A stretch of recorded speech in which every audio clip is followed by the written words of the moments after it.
Right. So,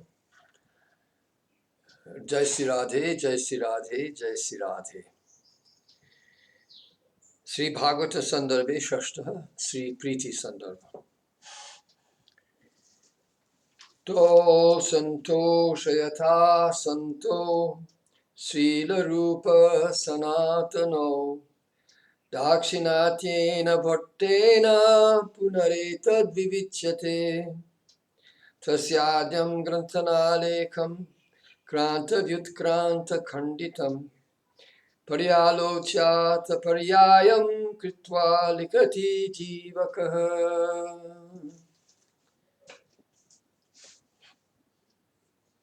So my intention is to do a little bit of Priti Sandarbha every single day. I'm working on the Priti Sandarbha now, and I want to channel my energies so that I don't become scatterbrained, which is my unfortunate tendency to do too many things at once.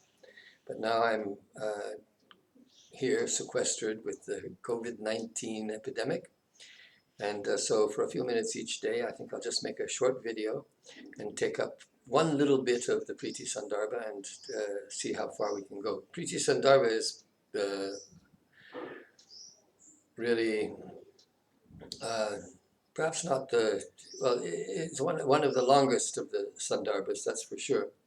It seems that the Sandarbhas become successively longer as you go through. Tattva Sandarbha is the shortest, and Bhagavat and Paramatma are about the same size.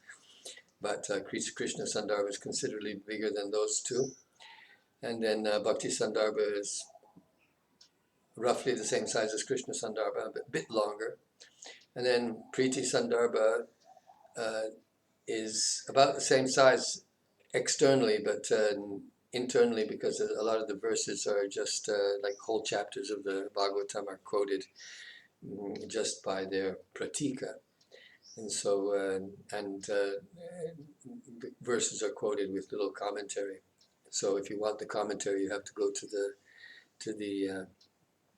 the Vaishnava Toshni or Brihad Vaishnava Toshni, or to the other commentaries ascribed to Jiva Goswami. Krama Sandarbha, there's in the 10th canto, does not really exist, but there's a Brihat Krama Sandarbha, and of course the Vaishnava Toshni, which is, let's say, the Anu, the Tika that follows Sanatan Goswami's, what we call some Ragu Brihad Vaishnava Toshni, Lagu Vaishnava Toshni, those two.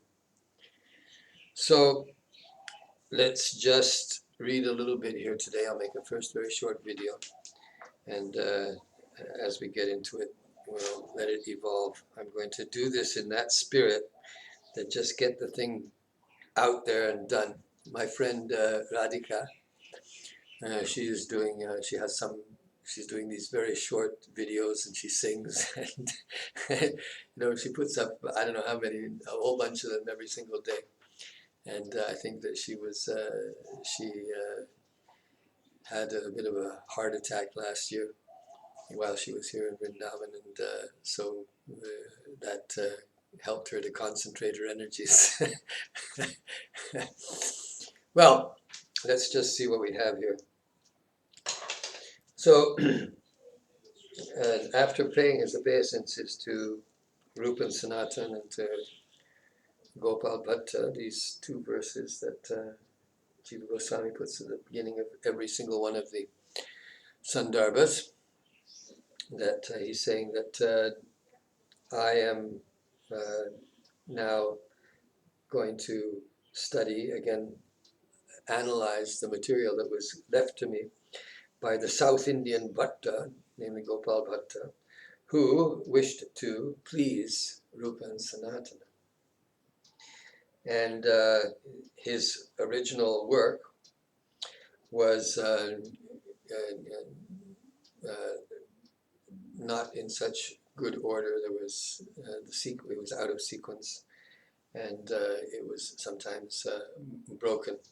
So it looks like Gopal Bhatta did the first original research work and collected much of the materials, and perhaps did some commenting on them, but that Jiva Goswami went and finished the work. So this is what Jiva Goswami does. So now, the beginning part of the book is called the necessity. So the first anuched. The Priti Sandarbha has 424, I think 420 anuchets, and some of them are very short and some of them are very long.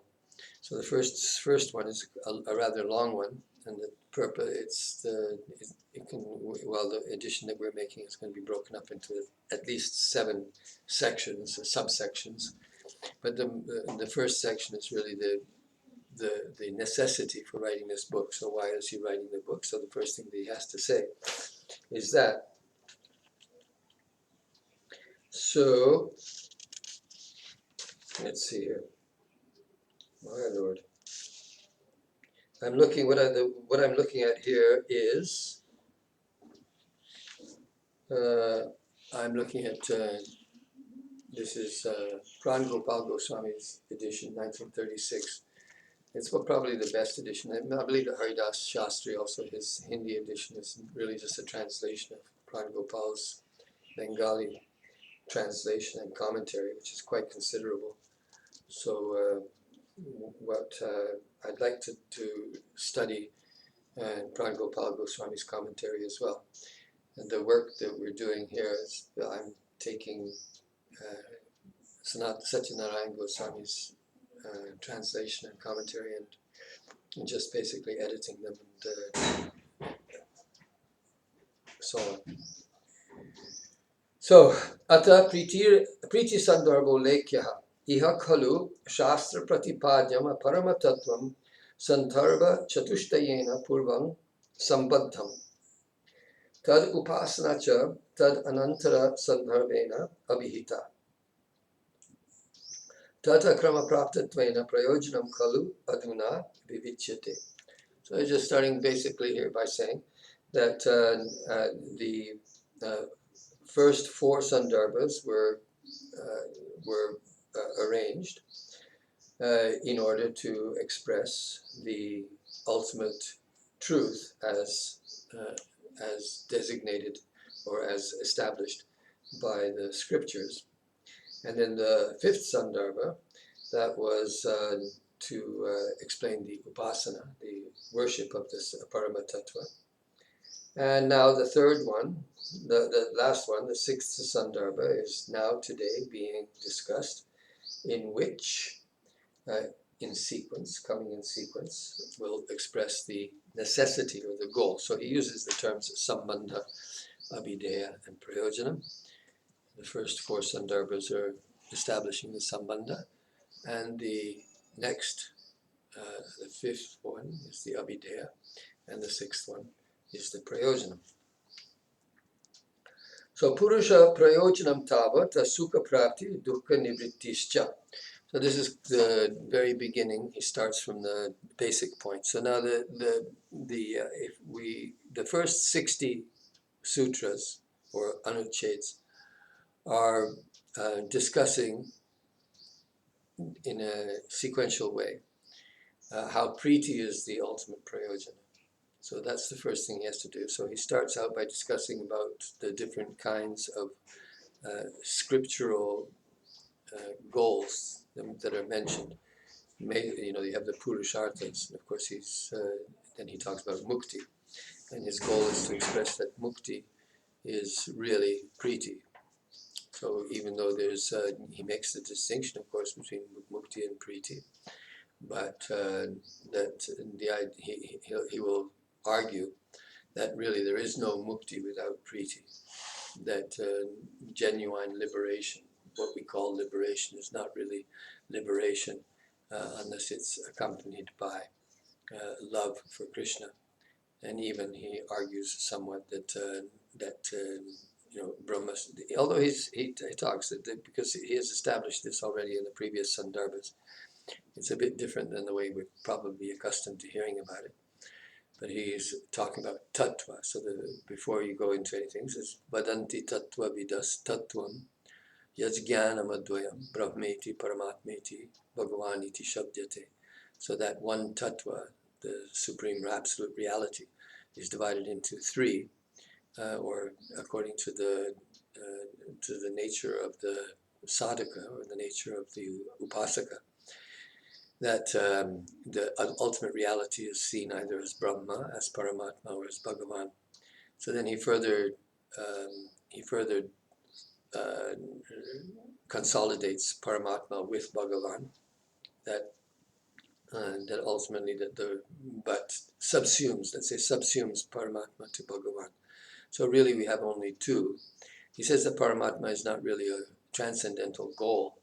We'll see this later on in this chapter here, in this Anucheda, that the Paramatma is not really a spiritual goal, because the Paramatma is referencing or is in relationship to the material universe.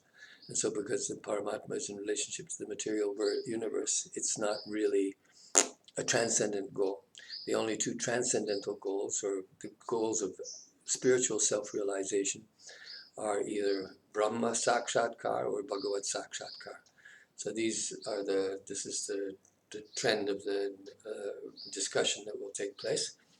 And then of course he discusses the meaning of words like Sakshatkara.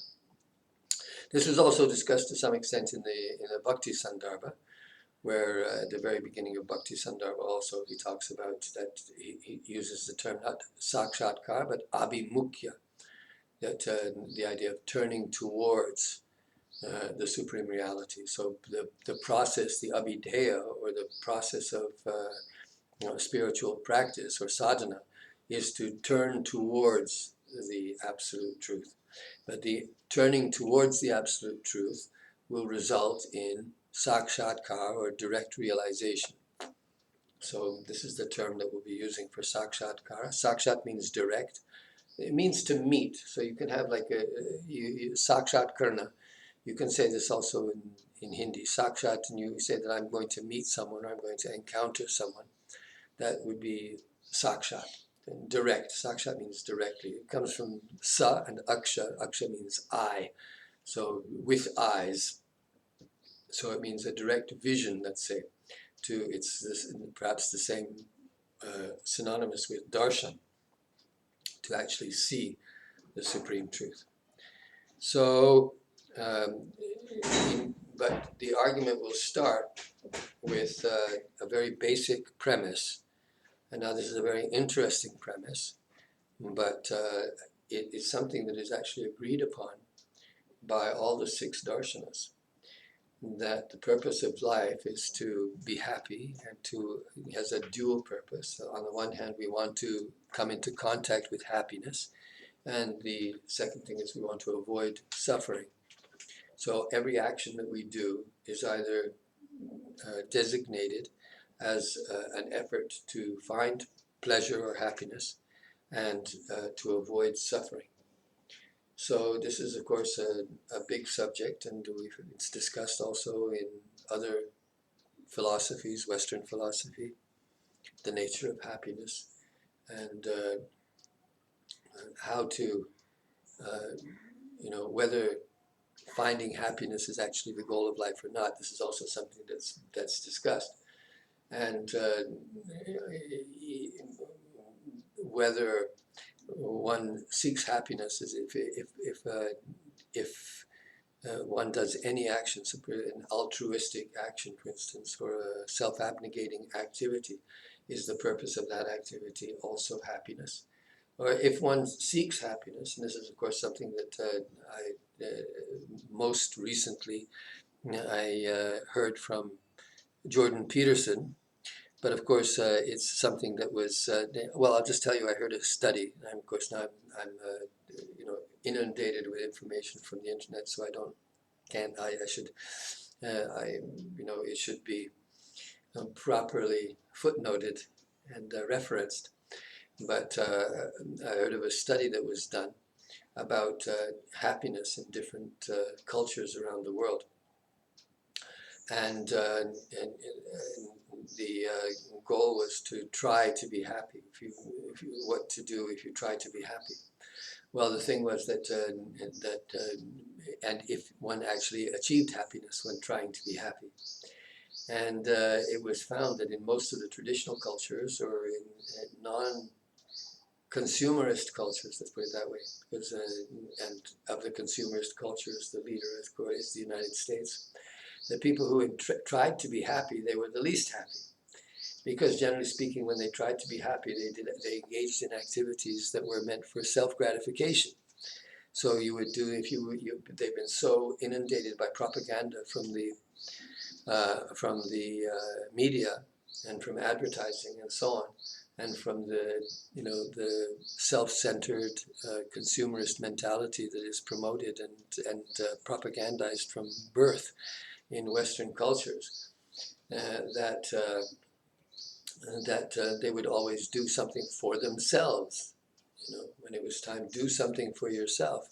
Go for, play some sport, go on a trip, indulge in some sense gratificatory activity. And it was found that people who thus dedicated themselves to pleasing themselves, that they were the least happy. Whereas those people who saw that making somebody else happy was a better way to become happy. In other words, those who had family-oriented values and community-oriented values and so on, who sought happiness in somehow or another promoting relationships, that they were much happier. So I think that's a principle that we can apply also. What the ultimate goal here in Vaishnavism is that we take it that the totality of everything that to which we belong, and that if we cut ourselves off from the whole, cut ourselves off from the supreme truth, and try to enjoy ourselves separately, that we don't find joy. And that's given in the famous verse from the Bhagavatam that says that Yatha taror mula nishechanena tripyanti tatskanda bhujopashaka pranopaharach chayatendriyanam tathaiva sarvarhanam achyuteja. That's the worshipping God means it's the way to satisfy everyone. And that just like watering the root of a tree is the way to nourish all the leaves and branches, and that to give the food into the mouth and into the stomach, to the prana, this is the way that the entire body, all the limbs of the body are nourished and satisfied. You don't try to feed your limbs independently. That's not the way to do it. So in the same way, one channels one's attentions to God, and in that way one finds the solution for satisfying everyone, including one's own self. So one turns oneself not outwards but inwards, because Krishna is the self of the self. Atmanam Akhilatmana. He is the soul of all souls. He is the self of all selves. So that is the fundamental principle. And when we, even other relationships, and the secret of happiness, as it was I explained in that research that was done, by people were happier by serving their family members or their community members or their loved ones. That was a greater source of satisfaction. It's better to give than to receive. But the ultimate, even if we do serve community or friends or society, if we do that in the consciousness that the ultimate root of existence is the Supreme Person, then we will be more successful in attaining happiness and avoiding misery. So the principle is the same, but the principle is being carried to its ultimate logical conclusion, which we call paryavasana, and those things will come up as we go along. And I'm going to stop here with make it very short, but I'll try to do a little bit each day and try to move on to get through this huge work, Priti Sandarbha, the last of Jiva Goswami's 6 Sandarbhas. And as we go through it, we will learn more. So the first thing he says, I'll repeat it again, he's saying that Purusha Prayojanam Tavat Sukha Praktir Dukkha Nivrittischa. The goal of human life is to attain happiness and to avoid misery. This will be discussed now, and that's the point. This is, he'll explain that Bhagavad Priti is the surest way of attaining happiness and avoiding misery. Jai Jai Sri Radhe, Jai Jai Sri Radhe, Jai Jai Sri Pan Gopal Goswami Jai, Jai Jai Samasta Guru Varga Ki Jai, Nitai Gaur Premanandi Hari Hari Bol, Jai Jai Sri Radhe Shyam.